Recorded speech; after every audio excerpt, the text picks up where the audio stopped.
Pada zaman dahulu, di Pulau Ternate, hiduplah seorang raja bijaksana bernama Sultan Jafar. Ia memimpin dengan penuh wibawa dan ditemani oleh seorang permaisuri yang cantik jelita, seorang bidadari yang turun dari kahyangan. Cantikan sang ratu memancarkan pesona yang memikat setiap orang yang melihatnya. Suatu hari, datanglah adik sang ratu dari kahyangan. Adiknya, yang bernama Gajadian, mengunjungi Ternate untuk bertemu dengan kakaknya. Kedatangan Gajadian disambut dengan penuh keramahan oleh Sultan Jafar. Gajadian pun berterima kasih atas sambutan hangat yang diberikan oleh kakak iparnya. Dalam pertemuan itu, Sultan Jafar memberikan tawaran istimewa kepada Gajadian. Sang raja menawarkan wilayah Tobelo untuk dikelola oleh adik iparnya tersebut, dengan syarat Gajadian harus mengirimkan upeti secara teratur. Gajadian menerima tawaran itu dengan senang hati, dan ia pun diangkat menjadi sultan di Tobelo. Di bawah kepemimpinan Sultan Gajadian,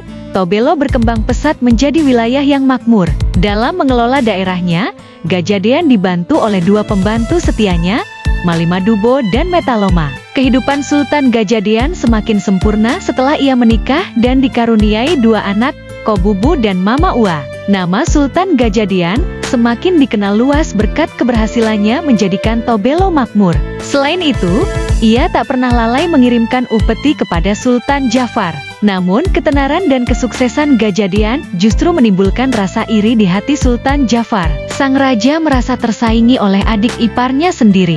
Didorong oleh kecemburuan, Sultan Jafar mengutus anak buahnya untuk mencuri terompah milik Sultan Gajadian. Terompah itu bukanlah benda biasa, melainkan benda sakti yang dibawa Gajadian dari kahyangan. Menyadari perbuatan jahat kakak iparnya, Gajadian membalas dengan mengirimkan upeti berisi kotoran. Penghinaan tersebut membuat Sultan Jafar murka. Ia memutuskan untuk menyerang Tobelo dan mengobarkan perang. Namun, dalam pertempuran sengit itu, Sultan Gajadian tiba-tiba menghilang tanpa jejak. Meski begitu, kedua anaknya, Kobubu dan Mama Ua, berhasil diselamatkan oleh Malimadubo dan Metaloma. Setelah gagal menemukan Gajadian, Sultan Jafar akhirnya menarik pasukannya dari Tobelo. Malimadubo dan Metaloma kemudian mengangkat Kobubu, anak tertua Gajadian, sebagai pemimpin baru Tobelo. Sementara itu, adiknya, Mama Ua, merasakan kerinduan mendalam terhadap ayahnya yang hilang.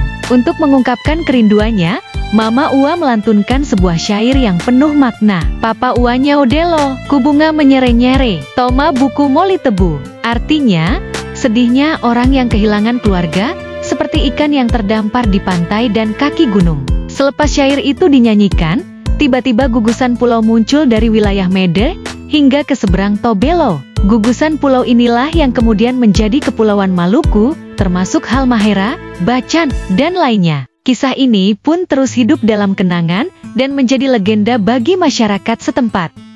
Terima kasih telah menonton Dongeng Nusantara di channel Dreamy Tales. Jangan lupa untuk like, komen, share, dan subscribe untuk terus mendukung channel ini. Sampai jumpa di dongeng berikutnya.